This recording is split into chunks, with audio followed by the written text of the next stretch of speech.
qui est créé artificiellement. En 2005 paraît en France un livre scientifique qui fait l'effet d'une bombe. C'est l'UA, l'utérus artificiel, écrit par le docteur Henri Atlan, biologiste et philosophe. Après la pilule contraceptive, l'insémination artificielle, la fécondation in vitro, une prochaine étape sera l'ectogenèse, c'est-à-dire l'utérus artificiel. C'est-à-dire la possibilité de faire se développer un bébé depuis la fécondation jusqu'à la naissance, en dehors du corps d'une femme. On transgressait quelque chose. C'est-à-dire que ce qui n'était pas visible, c'est-à-dire le début du début de l'homme, est devenu visible. Voilà. Cela paraît si simple. C'est fait. Superbe, hein. C'est magique, hein. Des chercheurs à différents endroits du monde travaillent pour optimiser la procréation médicalement assistée. À l'autre bout de la chaîne, ils espèrent augmenter toujours plus la survie sans séquelles des grands prématurés. Recherche sur le placenta artificiel. Étude pour un liquide amniotique de synthèse. C'est un peu comme si plusieurs personnes creusaient un tunnel de différents côtés d'une montagne. S'ils arrivaient à se rejoindre au même endroit, la jonction sera faite. L'utérus artificiel existera. Pour moi, être féministe et emmerder le monde, être fière, courageuse, être vulgaire, être forte, être grossière, être virile. C'est aussi ça le nouveau féminisme. C'est une contribution, disons, à la pensée féministe. On n'a pas on crée pas non plus un nouveau féminisme, mais on essaye effectivement d'aller du côté de ce qu'on appelle la virilité, c'est-à-dire prendre un peu au mec ce feu sacré de la virilité. C'est quoi être viril? C'est avoir une grande gueule, c'est boire, fumer, parler, s'emparer de la chose politique, parler toute la nuit, rouler sous la table pour des idées. Pourquoi vous faites cette tête-là, Fabrice Guinon? On a l'impression que vous êtes estomaqué, abasourdi. Vous allez prendre le peu qui leur reste, hein, parce qu'ils sont tellement, il reste plus rien, mon chéri, je t'assure, ils sont en fin de piste, hein, vous verrez. Nous, on n'est pas du tout dans un combat contre les mecs et dans une haine des mecs. On est un peu, justement, ce que dit aussi Virginie Despentes dans son livre, c'est tous ensemble, c'est-à-dire justement cette virilité-là, partageons-la tous ensemble, les hommes et les femmes, voilà, que les mecs se féminisent, que les femmes se virilisent, faisons un petit peu circuler, et aussi faisons circuler le ventre et la tête, puisque vous vous dites, voilà, les femmes sont merveilleuses parce qu'elles sont du côté du ventre, elles enfantent, etc. Puis les hommes, c'est le cerveau. Moi, je serais pour qu'on sorte un peu de cette partition naturaliste. L'utérus artificiel pourrait nous y aider, par exemple. Les femmes pourraient n'être plus que des cerveaux, les hommes pourraient louer des utérus pour faire des enfants. Voilà, je ne comprends pas la nécessité de cette uniformisation. Moi, je pense qu'il y a égalité, mais je ne comprends pas pourquoi vous voulez l'uniformité. Je crois que c'est Sacha Guitry qui disait qu'il donnerait volontiers la supériorité aux femmes si elles arrêtaient de parler d'égalité. Avant les guerres, les hommes et les femmes combinaient eux-mêmes leur patrimoine génétique et s'exposaient à de multiples dangers. Les enfants leur appartenaient comme des objets. Ils ne prenaient pas la liberté comme il est d'usage aujourd'hui. C'est ce qui s'appelait une famille. Nous avons beaucoup progressé depuis lors.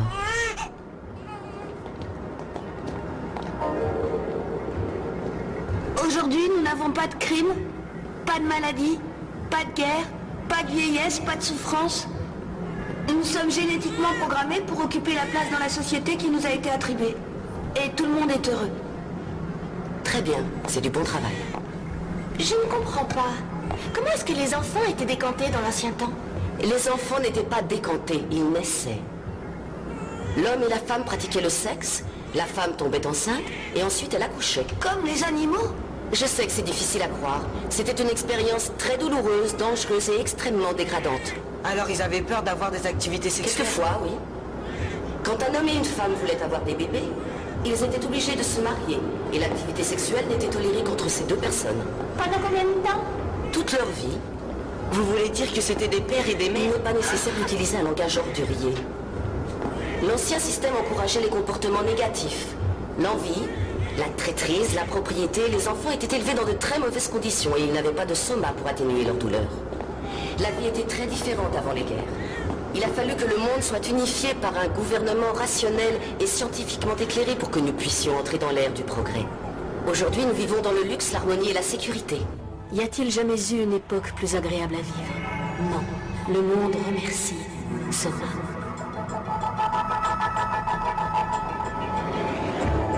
Chacun a sa place et un objectif. Ainsi, tout le monde est heureux et vit en harmonie. Les alphas, les bêtas, les gammas et les deltas. Tout le monde appartient à tout le monde.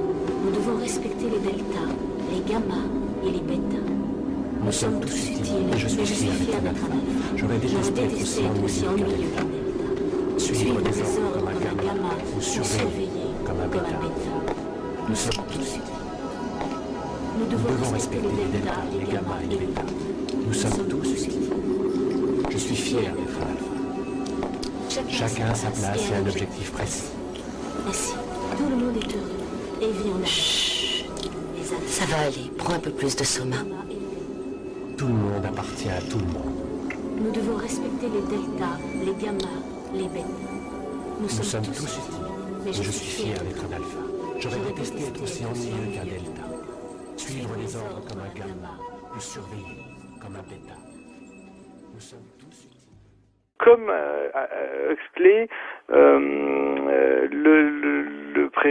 le prévoyait dans Un monde parfait. Et cet auteur-là, c'est pas n'importe qui non plus, c'est-à-dire que c'est quelqu'un qui était d'une famille de ces gens-là.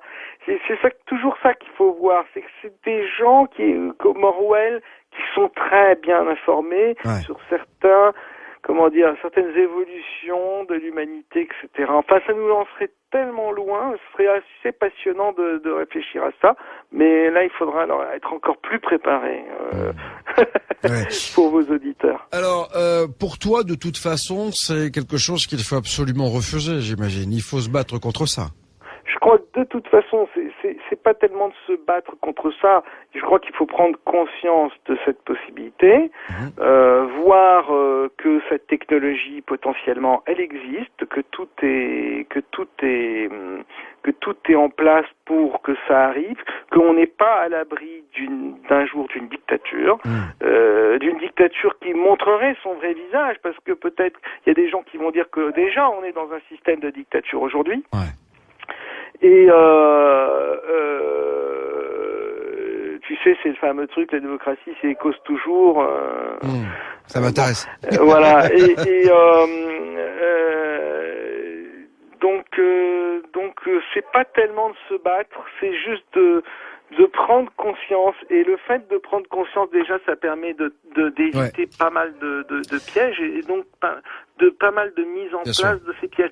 Pourquoi parler du Bluebeam est important, est intéressant? Pourquoi parler de tout ce qu'on vient de dire ce soir est important? C'est parce que en le disant et en le faisant connaître par d'autres, ça rend les choses plus compliquées à mettre en place. Bien sûr, bien sûr. Bah oui, ça éveille le grand public et quand le pire c'est l'ignorance. Et quand le public sait, quand le grand public sait, il a une arme entre les mains. En tout cas, on est et toi et moi là pour cela. Toi dans ton magazine Top Secret, là pour éveiller les consciences, pour dire ce qu'il se passe véritablement. Après, encore une fois, on expose et les gens disposent. Je crois qu'on a la même devise. Tout à fait. Mais dans tous les cas, c'est important que quelqu'un expose et on s'aperçoit que de moins en moins de monde le fait quand même. Et bravo pour ce que tu fais. C'est vraiment très très très courageux dans notre société aujourd'hui où quand même c'est le règne de la pensée unique. C'est vraiment bien d'oser faire ce que tu fais parce que ça peut être assez mal vu, on va dire. C'est sûr. T'inquiète pas, je suis au courant.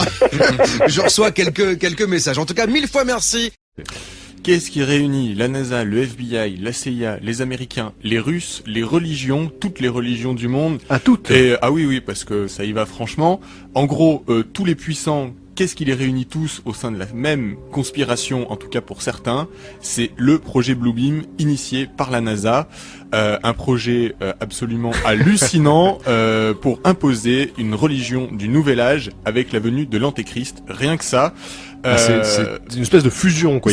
C'est une fusion de tout ce qui a pu se faire en termes de conspiration. C'est l'apothéose du conspirationnisme. Magnifique. Alors, le projet Bluebeam, quand même, a des bases scientifiques réelles, en tout cas des bases qui existent et qui sont avérées, puisque de nombreux scientifiques se sont aperçus, effectivement, qu'on avait par des micro-ondes ou par d'autres moyens modernes la possibilité d'influencer des personnes un petit peu comme quelqu'un qui ferait de la télépathie serait capable d'influencer une personne. Donc on serait capable de rentrer dans le cerveau des gens pour leur véhiculer des messages directement, comme s'ils avaient une petite voix à l'intérieur qui leur soufflait. Alors à ça, évidemment, plusieurs expériences, plusieurs scientifiques qui se sont penchés sur la question. Alors, il y a eu des chercheurs, des psychologues. Ça a réellement commencé en 1974, ces études-là. Et par exemple, pour un chercheur qui a quand même été prix Nobel, il a effectué des expériences, une série d'expériences qui démontraient qu'on pouvait entendre et comprendre des messages transmis dans une cabine d'isolation par un audiogramme à pulsion micro-ondes, grosso modo qu'on était capable, un petit peu comme une radio est capable de recevoir des ondes et de les transformer en voix, l'être humain, son cerveau était peut-être capable de faire la même chose. Et de là, évidemment, des tonnes de gens ont commencé à dire oui mais si on est capable de faire ça, imaginez les manipulations que les puissants seraient capables de nous faire subir. Et bien sûr, quand on va dans ce sens-là, on est en droit de se dire que la plus grande conspiration du monde va être lancée, parce que si on peut influencer la population sans qu'elle s'en rende compte et la faire aller où est-ce qu'on veut, évidemment... Alors manifestement, ce qu'il en ressort là, d'après ce que tu nous dis, c'est assez positif pour l'humanité. Pour l'instant.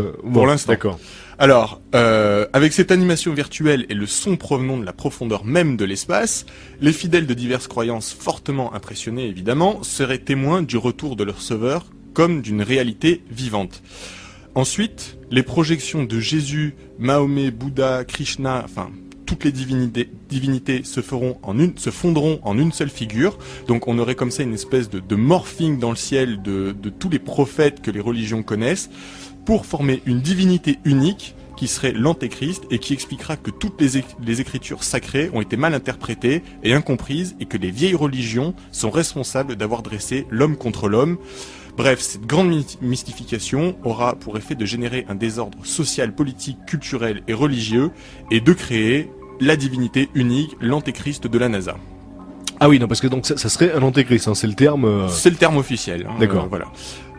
On arrive à la troisième phase. La troisième phase, elle va conjuguer la télépathie et l'électronique. Donc ça, je vous en parlais au début, c'est ces recherches qui ont prouvé qu'effectivement, on arriverait sans doute au moyen d'ondes à interférer sur les pensées des gens, à les conditionner. Donc, cette troisième phase conjuguerait la télépathie et l'électronique avec des systèmes d'émission pour atteindre chaque personne en vue de les persuader que c'est son propre Dieu qui lui parle. Donc grosso modo, chacun entendrait une petite voix, un petit message et serait convaincu de recevoir un message divin. En fait, le but est de former ce qu'on appellerait la pensée artificielle diffuse. Alors, comme je disais, des expérimentations à ce propos ont eu lieu dans différents pays et on sait évidemment que des impulsions à basse fréquence peuvent produire des signaux auditifs qui sont audibles pour un seul individu mais pas pour le reste de sa communauté par exemple. D'accord. Donc on est vraiment capable de cibler comme ça certaines personnes pour les influencer. Donc par exemple des présidents, des hommes d'influence à la tête d'État, des religieux, pour vraiment les conduire où est-ce qu'on a envie d'aller. Et là, on arrive à la quatrième phase. Alors la quatrième phase, ça serait un concentré de manifestations surnaturelles. Alors il y aurait 3 leurres différents. Le premier leurre, ça serait une invasion extraterrestre qui surviendrait au-dessus de chaque ville, au-dessus de chaque grande ville du monde. C'est brillant comme... C'est brillant, ah oui. ça réunit tout. Invasion extraterrestre au-dessus de chaque grande ville du monde. Le second leurre, ça serait de faire croire aux chrétiens qu'un merveilleux événement va survenir sous la forme d'une intervention extraterrestre bénéfique, ça dans le but de protéger les terriens d'un démon impitoyable. Oui. Alors le but de ce second leurre, évidemment, de cette manœuvre, c'est de rassembler d'un seul coup tous les opposants à l'ordre mondial juste avant le début du spectacle céleste, c'est lui dont on parlait tout à l'heure. Le troisième point de cette quatrième phase est l'usage global de tous les moyens de communication modernes pour diffuser des ondes. Alors tous les moyens, c'est téléphone portable, radio, internet, bref, tout ce qu'on a, talkie-walkie, tout ce qui existe, pour diffuser des ondes visant à déstabiliser psychiquement les populations au moyen d'hallucinations individuelles et collectives. Et donc, on arrive là à la fin du projet Bluebeam qui a pour conclusion qu'après la nuit des 1000 étoiles, c'est comme ça que l'appellent les conspirationnistes, et à la suite de tous les bouleversements mondiaux, que la population mondiale soit prête à accueillir un nouveau messie en chair et en os, un cyber-Rockefeller, comme il l'appelle, faussement extranéen, puisqu'en fait il ne serait pas extraterrestre du tout. D'accord. Et qu'on suppliera de rétablir l'ordre et la paix à n'importe quel prix, mais surtout, évidemment, au prix de notre liberté individuelle. Et c'est là que le projet Bluebeam devient extrêmement pervers, puisque une unité artificielle des peuples permettrait de régler les problèmes urgents, lesquels évidemment ont été de toute façon créés de toutes pièces, donc faciles à régler. Mais progressivement, évidemment, face à cette tyrannie de la nouvelle religion mondiale, apparaîtrait un nombre de personnes qui se réveilleraient, qui prendraient conscience qu'ils sont manipulés. Et là, le contrôle de la Terre se partagerait rapidement entre les mains d'une caste de grands prêtres, donc ceux qui se seraient réveillés, qui auraient pris conscience qu'ils sont manipulés, et de technocrates impitoyables agissant au nom de Dieu. Évidemment, le but de cette dictature est de contrôler tous les habitants et d'exploiter de façon globale les ressources de la planète.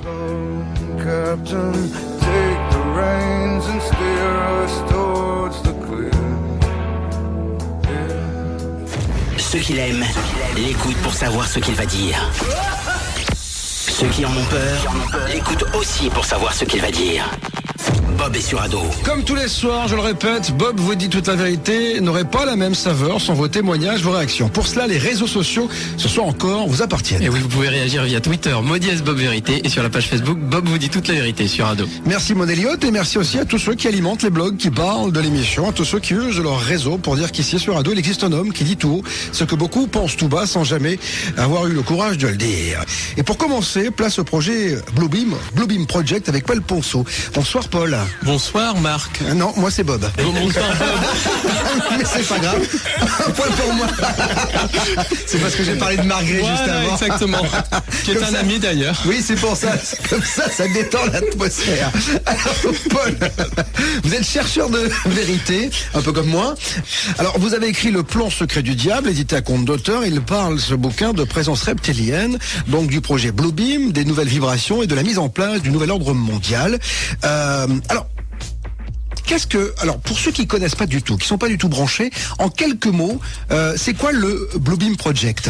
Le Bluebeam Project, c'est tout simplement la volonté de mettre en scène l'arrivée d'un faux sauveur pour extorquer le consentement de l'humanité à un gouvernement mondial, à une religion mondiale. Et tout ça sous fond de nouvelles vibrations, de réveil de l'humain. Donc ce nouveau sauveur incorporera à la fois les caractéristiques des sauveurs des différentes religions et des caractéristiques scientistes, sous-entendu faux sauveurs extraterrestres, faux messie et tout ça. Voilà. Donc en fait, c'est la grande manip, quoi, en fait, tout simplement. Exactement. La grande manipulation au niveau du mouvement New Age. Manipulation qui s'inscrit d'ailleurs dans tout notre quotidien, dans toute notre vie, à la fois dans notre vie de tous les jours et dans la politique internationale, l'actualité. Voilà. Alors moi, quand on a commencé à travailler sur l'émission, on a vu souvent la NASA revenir. Est-ce que on a dit au départ que c'était la NASA qui était derrière tout cela? Alors j'étais un peu surpris parce qu'il y a un aspect très religieux quand même dans ce Bluebeam Project également. On en parlera, on va le détailler. Est-ce que la NASA est au départ à l'origine de ce projet ou pas du tout? Clairement, la NASA est un des fers de lance du projet. La NASA va être utilisée dans ce projet, mais la NASA n'est pas du tout à l'origine de ce projet. Ce qui est à l'origine de ce projet, c'est essentiellement ce qu'on peut appeler les Illuminati, ce qui est complètement différent des Illuminés de Bavière, certaines races d'entités extraterrestres ou d'entités sans âme que certains qualifient de reptiliens, d'autres qualifieront dans le langage plus judéo-chrétien de démons, certaines autres personnes les qualifieront de djinns, en bref des entités non humaines. Et il y a également certaines sociétés secrètes qui sont utilisées par les Illuminati, utilisées par les entités non humaines pour mettre en place ce projet. Est-ce qu'il a des chances d'aboutir véritablement ce projet ? Ou est-ce qu'on est vraiment dans une utopie? Parce que arriver à un moment donné, se dire bon, je vais manipuler le monde entier, on peut le faire avec des gens qui sont pas quand un QI, tu vois, proche d'une huître. Mais à un moment donné, quand on réfléchit un petit peu, bon, on se dit quand même, il faut pas nous prendre pour des cons, non?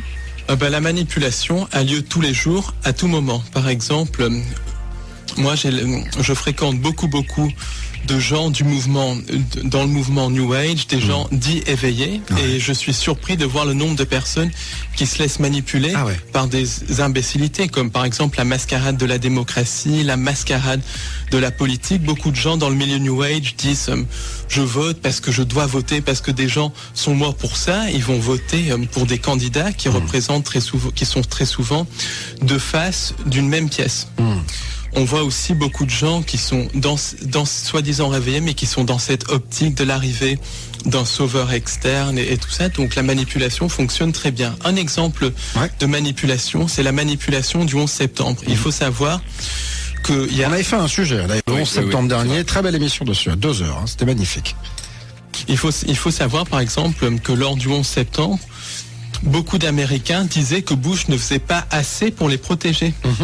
Et à la fin, donc comme dans les années 2006, 2007, 2008, à la fin de l'administration Bush, il y avait un tiers des Américains, je dis bien un tiers des Américains, qui pensaient que Bush ne faisait pas assez pour les protéger, alors que George Bush a supprimé les libertés publiques des Américains, a lancé des guerres de conquête sur un mensonge. Donc il faut voir un peu comment on peut manipuler facilement les gens. On a toujours la sensation, Paul, que tout ça, ça vient des États-Unis. Est-ce que c'est vrai qu'au départ, la genèse, elle est américaine ou pas? Pas du tout, pas du tout. La genèse de tous ces projets, alors si on remonte à très loin dans le temps, à l'époque sumérienne, égyptienne, babylonienne, à l'époque des civilisations anciennes, la genèse, c'est essentiellement la civilisation de Sumer, la civilisation égyptienne, donc qui est en fait civilisation de Sumer qui allait jusqu'au Caucase, jusqu'en Iran, la civilisation égyptienne, mais il y a aussi un rôle très important de la Chine, du nord de l'Inde, de certaines régions du Tibet. Donc c'est une genèse qui est...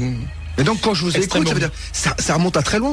C'est une manipulation de l'humanité qui remonte à 6, 7, 10 000 ans et même à des temps bien antérieurs, à l'époque du déluge. Donc il y a à peu près 12 000 ans et encore... Mais déjà, Paul, moi j'ai l'impression quand même qu'aujourd'hui, les religions, elles manipulent déjà tout le monde. C'est-à-dire que... j'en viens justement. De nos jours, en fait, le point principal de la manipulation, c'est l'Europe. Alors je dirais qu'il y a plusieurs lieux de manipulation. Le lieu de manipulation numéro 1, c'est la Cité de Londres qui manipule la finance. Numéro 1, ex aequo avec le Vatican, avec Rome qui manipule la spiritualité. Beaucoup de choses sont dirigées du Vatican, qui est une institution sataniste qui a perverti complètement le message du Christ. Il y a aussi une manipulation au niveau de Bruxelles avec l'OTAN, qui est une armée mondiale. Au niveau aussi de l'Allemagne, parce que les réseaux nazis sont extrêmement importants dans ce qu'on peut appeler le nouvel ordre mondial. Et au niveau de la ville de Paris, la ville lumière, qui est une des capitales philosophiques du nouvel ordre mondial. Donc c'est au niveau de l'Europe qu'a lieu l'essentiel de la manipulation. Et au niveau de l'Asie, la Chine joue un rôle très important dans cette manipulation, puisque, pour faire simple, l'essor de la Chine a été voulu, justement, et c'est un calculé, c'était prévu. C'est calculé, voilà. C'est complètement prévu que la Chine arrive au sommet de l'élite mondiale. Parce que la Chine, c'est un blueprint de la société du nouvel ordre mondial. Bien sûr, Paul, vous annoncez des choses, mais j'imagine que vous avez basé vos écrits sur des recherches. Exactement. Comment s'est passé déjà vos recherches et sur quoi vous vous appuyez? Alors écoutez, déjà je m'appuie sur 20 ans de recherche, puisque j'ai 32 ans, mais j'étudie ça depuis l'âge de 12-13 ans. Je me base aussi sur beaucoup de témoignages. J'ai rencontré beaucoup de gens. En plus, je me base sur beaucoup de lectures. J'ai beaucoup lu sur le sujet. J'ai aussi une formation scientifique. Je suis biologiste et journaliste scientifique de formation. Donc j'arrive quand même à décerner ce qui est vrai et ce qui est pas vrai. Et puis je me base aussi sur beaucoup d'intuition et sur la logique. Quand on regarde les actualités, il se passe les mêmes choses. La même diminution des libertés en France, en Angleterre, aux États-Unis, en Afrique du Sud, en Inde. Quand on voit que les mêmes choses se passent dans différents pays, on voit qu'il y a un plan coordonné qui est en train de se mettre en place dans tous les pays du monde. On est cuit ou pas avec ça? Parce que quand je vous écoute, je me dis on est dans la merde, parce que ça a déjà commencé depuis pas mal de temps. Ça a commencé depuis très longtemps. Alors, si on est dans la merde ou pas, ça dépend de nous, parce que On peut se rebeller, vous pensez? On peut se rebeller. Alors comment on peut s'en sortir? Déjà, une non-collaboration avec le système, une non-collaboration pacifique, parce que le système, les entités qui dirigent le système se nourrissent de nos émotions de peur, se nourrissent de notre souffrance, donc surtout une non-collaboration pacifique.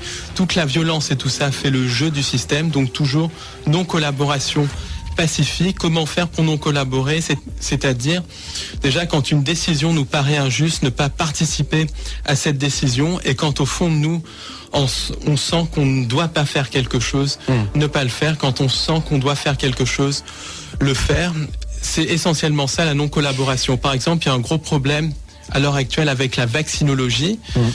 Il y a des parents qui se font retirer leurs enfants parce qu'ils refusent de les faire vacciner. Avant de rentrer à l'école, Mais si tous les parents avaient les couilles de dire je ne ferai pas vacciner mon enfant ou je ferai vacciner mon enfant si j'en ai envie, le système pourrait rien faire parce que c'est par le nombre, on est beaucoup plus nombreux que... Oui, mais on ne peut pas... D'accord, mais on ne peut pas non plus ne pas comprendre que certains vaccins, quand même, ont sauvé des vies. Alors ça, Pasteur, c'est pas un enfant de cœur quand même. Donc voilà, on lui doit beaucoup de choses quand même. Le dogme pastorien est faux de A jusqu'à Z. Il faudrait mieux regarder du côté de Béchamp et du côté du terrain, parce que pour Pasteur, c'est une médecine extrêmement économique, une médecine de fric en fait. Parce qu'il faut savoir que Pasteur a été mis sur le marché par Napoléon III pour faire concurrence à la chimie allemande, qu'il était extrêmement connecté à un réseau de sociétés secrètes, un réseau franc-maçon, et le dogme pastorien, c'est essentiellement un microbe, une maladie, un vaccin, donc ça fait vendre, ça fait vendre, ça fait vendre. Et ça crée la peur, alors que le vrai dogme, c'est le dogme de Béchamp. Une maladie naît à cause d'un terrain. D'ailleurs, on le voit, quand il y a des épidémies hivernales de grippe, beaucoup de gens vont avoir la grippe et beaucoup de gens ne vont pas l'avoir dans une même famille parce que c'est une question de terrain. Et c'est ce qui explique que des thérapies beaucoup plus douces comme l'homéopathie fonctionnent parce qu'elles travaillent sur le terrain. Qui est derrière ? Derrière la conspiration médicale ou la conspiration en général? En général. Alors, qui est derrière? C'est essentiellement des entités sans âme que certains qualifient de reptiliens, que d'autres qualifient de démons, d'autres encore peuvent qualifier de djinns. Ça, c'est en fonction de la religion, du langage, de la religion, de la croyance. Mais c'est essentiellement des entités interdimensionnelles qui n'ont pas d'étincelle divine, des sortes de formes d'intelligence artificielle qui nous manipulent par la peur. Mais alors, attendez, je reprends... J'essaie de comprendre, Paul. Donc, vous me dites qu'aujourd'hui, le projet Bluebeam est donc dirigé par des entités. Mais d'où elles viennent ces entités? C'est quoi, extraterrestres, pas extraterrestres? Elles sont où dans l'univers? C'est des entités qu'on peut qualifier d'extraterrestres parce qu'elles ne sont pas humaines, mais qui essentiellement vivent dans les interunivers. Les interunivers, c'est quoi? C'est des espèces d'espaces qui sont situés à une autre fréquence que la réalité physique, qui ont d'ailleurs été documentées par une physicienne italienne, Giuliana Conforto, dont je vous recommande le livre L'univers organique. Elle les a découverts elle a découvert ces univers parallèles, si vous voulez, par l'intermédiaire de photons, de recherche sur la lumière et tout ça. Et ces univers parallèles, il y a des univers qu'on peut appeler positifs et des univers négatifs qui sont incompatibles avec l'existence d'une vie organique, avec l'existence d'une étincelle divine. Et c'est de là d'où viennent ces entités sans âme, ces entités reptiliennes qu'on peut qualifier de démons dans le langage judéo-chrétien. On parlera justement des différentes dimensions demain, puisqu'on ouvrira le dossier avec James Carvaljan, si je ne m'abuse. Alors si je peux rajouter un mot sur ces entités, il y a beaucoup de programmes américains qui ont mené des expériences de voyage dans le temps dans les années 40, 50, 60, 70, 80, qui ensuite sont passés de la clandestinité à la clandestinité encore plus grande à partir de 1983. C'est notamment l'expérience de Philadelphie, le programme Montauk. C'est quoi l'expérience de Philadelphie? Quand vous êtes en train de me dire que, en fait, on a réussi à voyager dans le temps et qu'on ne le sait pas. Il y a un voyage dans le temps qui est pratiqué de manière régulière par le sommet du complexe militaro-industriel, mais il y a aussi le voyage dans d'autres dimensions. Et en fait, l'expérience de Philadelphie, en 1943, ça n'avait pas été un navire qui a été transporté dans le temps, ça a été un navire qui a été transporté dans une dimension parallèle, dans la dimension des interunivers. Et les marins qui ont survécu dans ce navire, l'USS Eldridge, ont décrit des expériences absolument terribles menées par des entités qui ressemblaient à des insectes, avec des faces d'insectes et avec aussi un aspect entre reptilien et insectes. Et ces expériences terribles, c'était des expériences de type médical. Et la dimension où ces marins sont retrouvés était une dimension sans vie, complètement triste, avec un espèce de ciel rougeâtre, extrêmement froide, qu'on peut assimiler à l'enfer de la Bible, au purgatoire de la Bible. Et les marins ont passé plusieurs mois dans cette dimension, alors que sur Terre, à peu près 10 ou 15 secondes s'étaient écoulées. Donc ça, c'est un des premiers témoignages qui décrit les interunivers. Il y a des gens aussi qui ont été victimes de NDE, qui ont décrit les interunivers, comme le docteur Eben Alexander, qui a sorti un livre en anglais, Proof of Near-Death, qui sort d'ailleurs en français aux éditions Guitry et Daniel, et il décrit ces interunivers, ces dimensions extrêmement froides, beaucoup de gens qui meurent dans un état de vibration basse après des suicides et qui sont ranimés, décrivent ces interunivers. On va dans un instant, on va marquer une pause, parce qu'il faut gagner notre vie, vous le savez bien. On va revenir bien sûr sur toutes ces dimensions, etc. Je vous poserai cette question, pourquoi, puisque certaines personnes comme vous, qui sont initiées, ne le disent pas plus, en tout cas n'ont pas plus accès aux médias. Est-ce qu'on vous boycotte, est-ce qu'on vous censure, est-ce que le dogme scientifique, le dogme en général, vous empêche de parler? On verra cela dans un instant.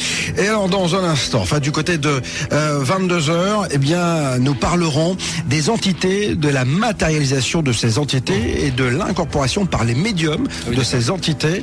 Ce sera avec Roger Sellier. Le plan secret du diable, un ouvrage dans lequel il est question de la présence reptilienne, du projet Blue Beam, des nouvelles vibrations et de la mise en place du nouvel ordre mondial. Et c'est ce qui nous intéresse ce soir, puisque je reçois l'auteur de cet ouvrage, Paul Ponceau.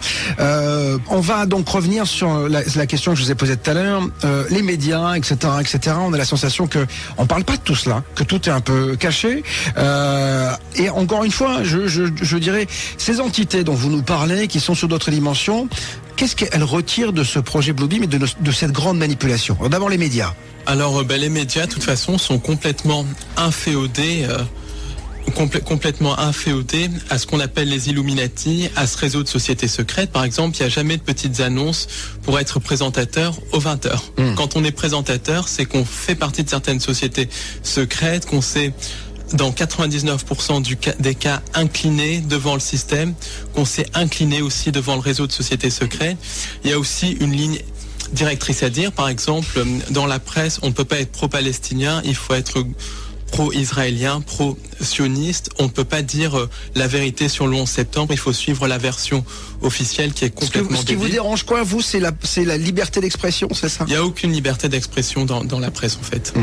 La presse, c'est la propagande du régime, que le régime soit de droite ou de gauche, parce que droite et gauche, c'est la même chose. Alors c'est ce que vous pensez des médias. Heureusement on est là. Donc, voilà. Heureusement, on peut vous permettre de dire toute la vérité, en tout cas votre vérité. Je le dis toujours.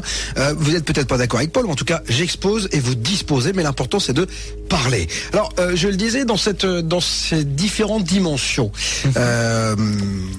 Que vous annoncez avec ce projet Blue Beam, donc puisqu'on serait manipulé par des insectes un peu reptiliens. Des entités de type reptilien. Exactement, qui ressembleraient donc à ces bestioles-là. Mais il y en a d'autres aussi, parce qu'il y a des entités de type arienne, des entités de type gris, des entités de type... Donc c'est ce qu'on appelle les extraterrestres finalement. Quand les gens disent, voilà, j'ai été enlevé par un petit gris, par un reptilien, tout ça, finalement c'est ça. Alors les enlèvements extraterrestres, donc Marc qui va parler tout à l'heure. Marc Gray, ce sera tout à l'heure du côté de 23h. Eh ben lui, il en dira certainement un petit peu plus que moi, mais moi, ce que je pense en tout cas sur la thématique des enlèvements, c'est qu'il y a deux types d'enlèvements. Il y a les enlèvements qui sont produits par les entités extraterrestres, les entités extraterrestres sans âme, qui ont essentiellement un but d'hybridation et un but aussi de propagande de l'idéologie extraterrestre. Et il y a les enlèvements qui sont dus au programme de contrôle mental. Ces enlèvements dus au programme de contrôle mental rentrent dans le projet Blue Beam.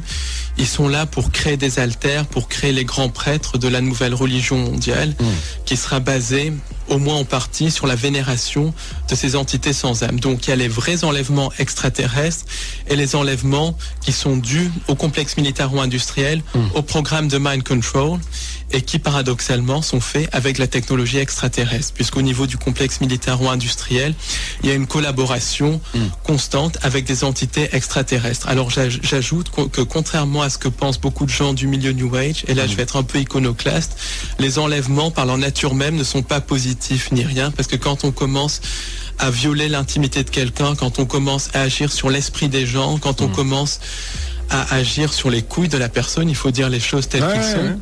Il y a rien de positif là-dedans, que ça soit fait par des entités extraterrestres ou par le complexe militaro-industriel, il n'y a rien de positif là-dedans. Alors Paul, le but en fait de tout cela, la finalité c'est quoi ? Parce que vous m'avez dit que ça a commencé il y a 6-7 000 ans, même bien avant. Donc c'est quoi le but ? Alors, déjà parce qu'ils ont mis du temps, parce qu'ils y sont pas arrivés finalement. Est-ce qu'on est rebelle un peu plus ? Est-ce que l'homme est finalement pas si malléable ? Globalement, si on est dans un état de vibration élevé, on n'a aucun risque en fait, globalement, parce que les gens qui meurent sont dans un état de peur et tout ça, et moi je ne suis pas dans un état de peur quand il s'agit de transmettre cette information, je la transmettrai quel que soit le prix. Voilà. Donc quand je vous écoute, on a la sensation d'être dans Matrix finalement. Exactement, exactement. On est dans Matrix. Alors le projet Bluebeam, pourquoi il se met en place maintenant ? Pourquoi ça met autant de temps ? Parce que justement, les entités sans âme ont besoin du consentement de l'humain pour manipuler les gens. Alors, pour qu'une manipulation marche, la personne manipulée doit consentir à être manipulée. Alors, le consentement peut s'obtenir par le silence, qui ne dit rien consent, ou on peut leurrer les gens à consentir. Par exemple, un des modèles de consentement les plus basiques, c'est la démocratie, ou démocratie comme je l'appelle, parce que la démocratie n'existe absolument pas et n'a jamais existé. La démocratie, c'est une illusion. À chaque élection présidentielle, on donne aux gens le choix de choisir entre deux partis différents, alors que c'est deux faces d'une même pièce. Mais qu'est-ce que vous voulez proposer alors ? Parce qu'on avait reçu Étienne Chouard également qui nous avait parlé de tout cela. Je lui avais dit quelle est la solution, parce que ne pas voter, c'est quelque chose qui moi me gêne, parce que alors je suis peut-être pas initié, je comprends pas tout ce que vous me dites, mais en tout cas moi on m'a donné la possibilité de mettre un bulletin dans l'urne, de droite, de gauche, d'extrême droite, d'extrême gauche, etc.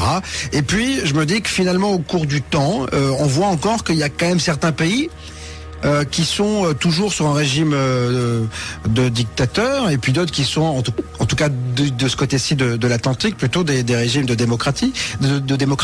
Alors même si je pense que quand vous me parlez de dictature, c'est la dictature de la finance, etc.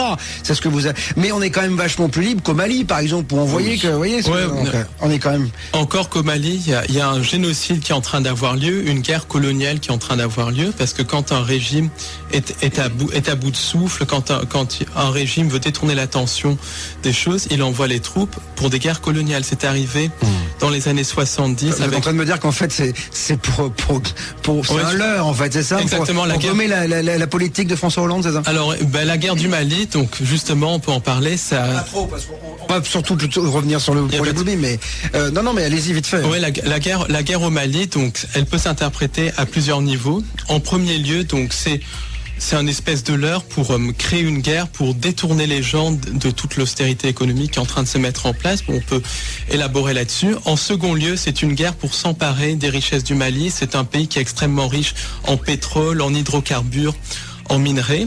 Oui, mais il y a quand même une base au départ. On est là quand même pour les aider. On peut pas laisser faire les exactions, tout ce qui se passe quand même en Mali. Mais les gens qui sont derrière les exactions sont financés par la CIA. Les groupes comme ACMI et tout ça sont liés à Al-Qaïda. Al-Qaïda, qui est une création de la CIA, qui a été créée par la CIA dans les années 80 pour lutter contre les soviétiques en Afghanistan, et qui est utilisé tantôt comme le gentil, tantôt comme le méchant. Mais alors pourquoi vous me dites ? Parce que c'est vrai que moi, depuis que je suis tout gauche, j'ai toujours entendu dire que la CIA était derrière tout. Et pourquoi aujourd'hui on laisse faire encore ? Aujourd'hui on laisse faire... Tout le monde le sait, pourquoi on laisse faire ? Le problème, c'est que ce n'est pas la CIA qui est derrière les choses. La CIA, c'est le bras armé, l'Amérique, c'est le bras armé, mais ce qui est derrière, c'est des sociétés secrètes européennes. Et les gens le savent, mais ils ne disent rien. Et donc, quand les gens ne disent rien, ils consentent. Parce que les gens sont trop occupés par la bière qui est offrée, par leur match de foot, par leur quotidien, par aller s'envoyer en l'air les week-ends. Mais dites-moi, vous devez être super malheureux finalement, vous. Pas du tout. Ah bon? Parce que quand vous faites le constat, j'ai l'impression qu'on est dans la merde, que finalement on est totalement manipulé. Et je me dis, comment vous arrivez-vous à avoir votre petite lumière de bonheur?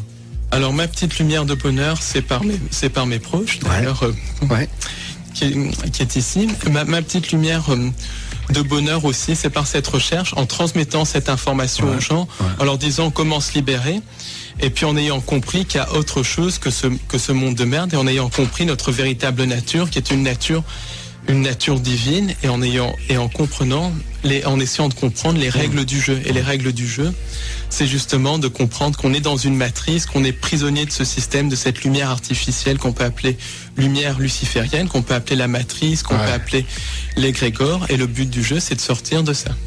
La matrice, nous sommes en plein dedans. Des entités seraient là derrière ce projet Bluebeam. Des entités qui n'ont pas un but très sympathique à notre égard, Paul. Hein. Exactement. Globalement, leur but en fait, c'est nous utiliser comme pile électrique. Et le film Matrix est très révélateur en cela. Et à terme, le but, c'est de créer les univers, recréer les univers inorganiques, recréer ce qu'on appelle les interunivers sur Terre, c'est-à-dire de faire fusionner l'homme avec la machine. C'est la société transhumaniste, et tout cela, ça implique le génocide de plusieurs milliards de personnes. C'est ce qu'on appelle le nouvel ordre mondial, en fait. C'est le nouvel ordre mondial, mais qui est un ordre transhumaniste, eugéniste, avec le génocide de plusieurs milliards de personnes, en particulier les races dites inférieures par les entités qui nous dirigent, parce que ces entités et les Illuminati sont profondément racistes. Les terriens, on est des races inférieures, c'est ça, par rapport à ces entités? Les terriens, on est à la fois des races inférieures, parce qu'on n'a pas la technologie, mais aussi des races supérieures. Elles nous craignent et elles nous utilisent, parce que si on se réveille, on a l'étincelle divine que ces entités n'ont pas. Et c'est nous, et elles nous leurrent à créer notre propre asservissement, notre propre prison, parce qu'elles n'ont pas de capacité créatrice. C'est nous qui créons notre prison pour eux. Mais essentiellement, il y a un atout fondamental sur la Terre, c'est la race humaine. Et la race humaine semble posséder une étincelle divine extrêmement importante.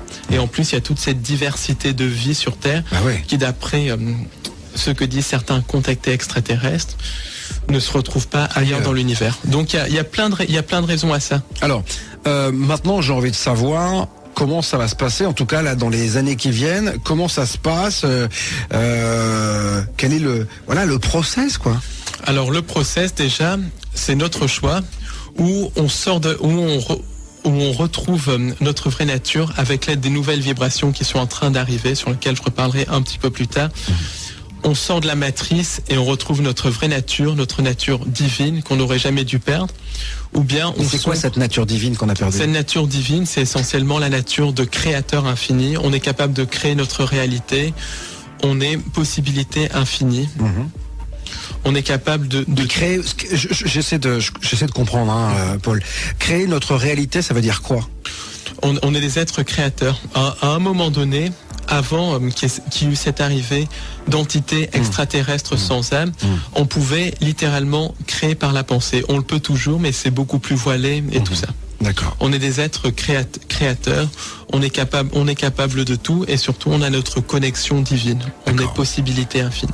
On va parler de l'ADN dans un instant, parce que je crois qu'il y a un programme à l'intérieur de notre ADN. Restez donc avec nous, c'est passionnant, le projet Bluebeam, le Bluebeam Project, si vous parlez bilingue comme moi. Je parle bilingue. Je parle bilingue, moi, monsieur. C'est comme ça, c'est Ado, mon nom est Bob, et je vous dis toute la vérité. Ça réagit énormément, mon Elliot. Il y a beaucoup de questions pour savoir de quoi se nourrissent les entités sans âme. Alors, ces entités derrière le nouvel ordre mondial, globalement, se nourrissent de deux choses. Alors, elles se nourrissent de sang humain par l'intermédiaire des Illuminati, en possédant les Illuminati, et surtout de nos peurs, de toutes nos émotions liées à la peur. Et ça explique la recrudescence de rituels sataniques à travers le monde, parce que les réseaux sataniques sont une réalité. Le satanisme, c'est un cancer de la société, c'est ce qui fait tourner les Illuminati. Et les rituels sataniques, c'est quelque chose qui a lieu dans les hôtels particuliers parisiens, les hôtels particuliers londoniens, les hôtels particuliers de New York, les palais de Shanghai. En fait, c'est chez les riches, quoi. Vous êtes en train de me dire ça, parce qu'un hôtel particulier à Paris, ça vaut 15 millions d'euros. Donc, voilà, c'est même pas chez les riches. Chez les initiés, dans les familles Illuminati, dans certaines loges de sociétés secrètes, c'est un des cancers de la société. C'est un sujet qui est tabou, même parmi les chercheurs de vérité, et c'est un sujet que j'ai envie d'exposer, de dénoncer, parce que c'est vraiment un génocide qui a lieu sous nos yeux. Et attendez, qu'est-ce qu'ils font dans ces rituels sataniques? Ils tuent pas des gens quand même. Dans ces rituels sataniques, il y a justement une composante de sacrifice humain.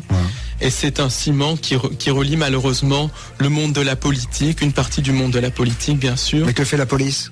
La police est très souvent corrompue par ça ou est très souvent ignorante. Par exemple, en Angleterre... Enfin, on a les services secrets, on a des gens quand même qui sont de la DGSE, des gens ont des RG, on sait tout aujourd'hui sur tout le monde. Alors, on peut pas croire, Paul, qu'il y a des gens dans des hôtels particuliers qui font des sacrifices humains, qui se nourrissent de sang, et que la police ne fait rien et qu'on ne sait pas. Beaucoup de gens dans les services secrets sont complices de tout cela à un certain niveau. Beaucoup de gens à un certain niveau dans la police, et encore une fois, pas tous, sont complices de ça. Et beaucoup d'autres policiers refusent même de voir la vérité en face, parce que pour eux, ça paraît incroyable. Et pourtant, c'est vrai. Exemple, il y a en Angleterre une affaire qui vient de sortir, qui est l'affaire Jimmy Savile. Alors l'affaire Jimmy Savile, c'est en gros une affaire de pédophilie qui implique un ancien présentateur de télévision anglais décédé en 2011, Jimmy Savile. Et Jimmy Savile avait ses entrées au niveau de la noblesse anglaise, de la très haute noblesse anglaise, au niveau d'une certaine famille qu'on ne nomme pas. Il avait ses entrées aussi au niveau de beaucoup d'hommes politiques anglais, des deux partis, travaillistes et conservateurs. Et cet homme-là est un des plus grands délinquants sexuels du Royaume-Uni. Il a abusé plus de 500 enfants. Pendant 30 ans, il y a eu une omerta totale.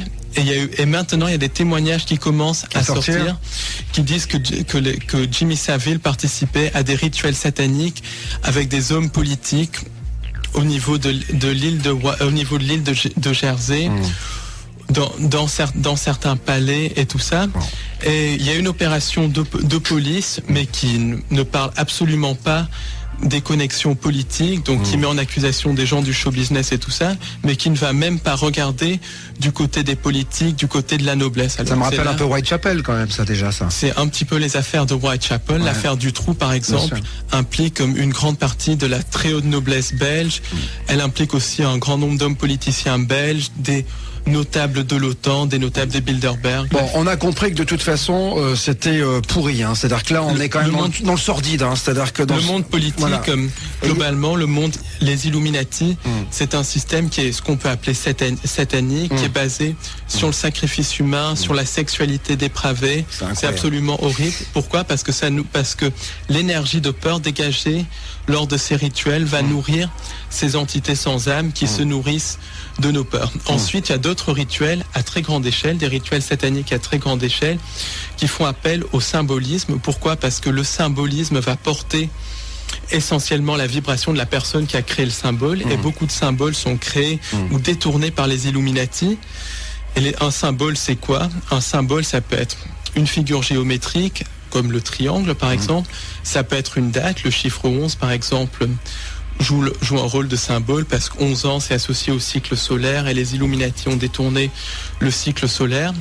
Le symbole du serpent, c'est un symbole qui fait référence aux reptiliens, et beaucoup d'événements de l'actualité sont des rituels sataniques de très grande ampleur. La guerre au Mali par exemple est un rituel satanique, elle a commencé le 11 janvier.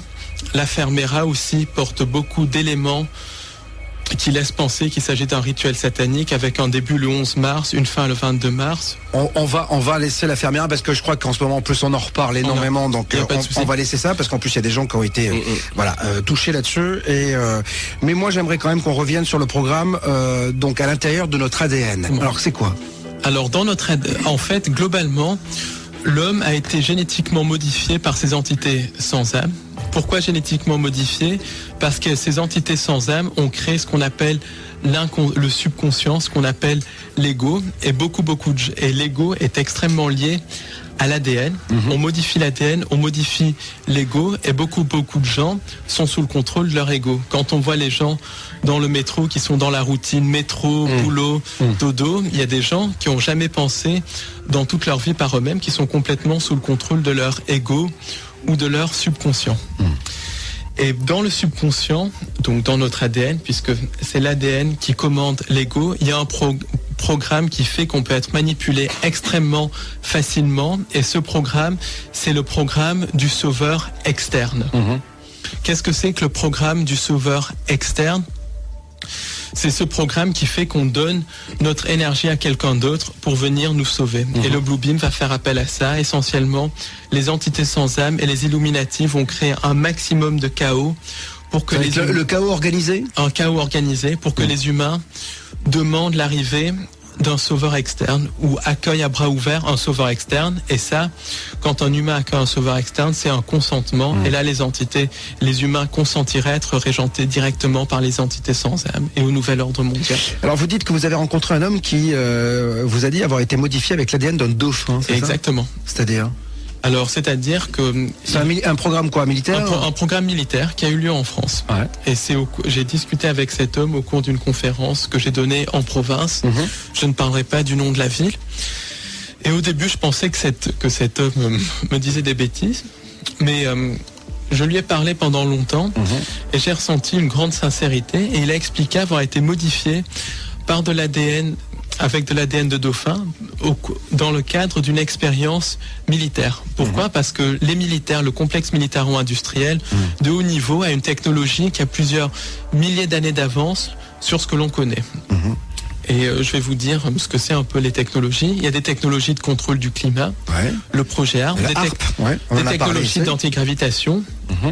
Donc beaucoup d'ovnis sont extraterrestres, mais encore plus d'ovnis sont des armes secrètes du complexe militaro-industriel du nouvel ordre mondial. Il y a une technologie d'hologramme, des créations d'hologrammes qui sont très utilisées dans le projet Blue Beam. Il y a des technologies aussi de clonage humain, de modification de l'humain. Il y a des programmes de création de chimères mi-humaines, mi-extraterrestres. Il y a aussi des programmes de voyage dans le temps et il y a des programmes de création d'armes à énergie dirigée, par exemple, pour en venir au 11 septembre, qui est d'ailleurs aussi un rituel satanique d'extraction d'énergie qui fait appel à beaucoup de symbolisme de la magie crowleyenne, Aleister Crowley, dont la magie est extrêmement utilisée par les Illuminati. Le 11 septembre, ça va bien au-delà de ces histoires de termites et tout ça. C'est un attentat sous fausse bannière qui a été fait par l'utilisation d'armes à énergie dirigées. Et pour cela, je vous invite à aller sur le site du docteur Judy Wood. Alors, Judy, G-U-D-Y, Wood, W-O-O-D, W-2-O-D. Et elle démontre de manière scientifique, c'est une physicienne du bâtiment, qu'au cours du 11 septembre, des armes à énergie dirigée ont été utilisées. Donc voilà un petit peu un échantillon des technologies qui sont utilisées par le sommet du complexe militaro-industriel et qui seront extrêmement utilisées lors du projet Blue Beam. Projet Blue Beam qui a beaucoup de niveaux, ça va extrêmement loin, qui fait appel à la fois à un faux messie, à la fois à une fausse invasion extraterrestre. Parce que vous dites à un moment donné aussi qu'il va y avoir la mise en place d'une religion universelle. Exactement. C'est-à-dire qu'en fait, tous nos dogmes religieux vont tomber, là? Tous les dogmes religieux vont tomber. Mais Paul, moi, la question que j'ai envie de vous poser, pourquoi tout le temps Satan? Pourquoi c'est toujours aussi sombre que ça? Pourquoi c'est si sombre que ça? Moi, je suis là, vous voyez, ça fait 50 minutes qu'on discute. Ça commence à faire peur. Je me dis, mais qu'est-ce qui va se passer? C'est-à-dire que, mais on peut, parce que vous me disiez tout à l'heure, l'homme va se réveiller. En tout cas, on peut s'en sortir. On peut complètement. Voilà, mais combien de temps ça va prendre déjà? On peut s'en sortir extrêmement rapidement. Déjà, il y a des nouvelles vibrations qui sont en train d'arriver, qui sont en train d'agir sur les interunivers, qui expliquent d'ailleurs en partie la mise en place du projet Blue Beam. Ensuite, on peut se réveiller. Quand on veut, il suffit de prendre conscience qu'on est dans une prison, d'identifier notre ego et théoriquement, on peut se réveiller extrêmement rapidement. Le problème, c'est qu'on a tout un formatage par le système d'éducation qui est un système d'endoctrinement. On a tout un formatage aussi par les copains. Oh, on peut pas penser comme ça parce que sinon les copains penseront qu'on est... Justement, ils disent quoi vos amis quand vous leur parlez de tout cela? Alors qu'ils sont pas dans la librairie, hein.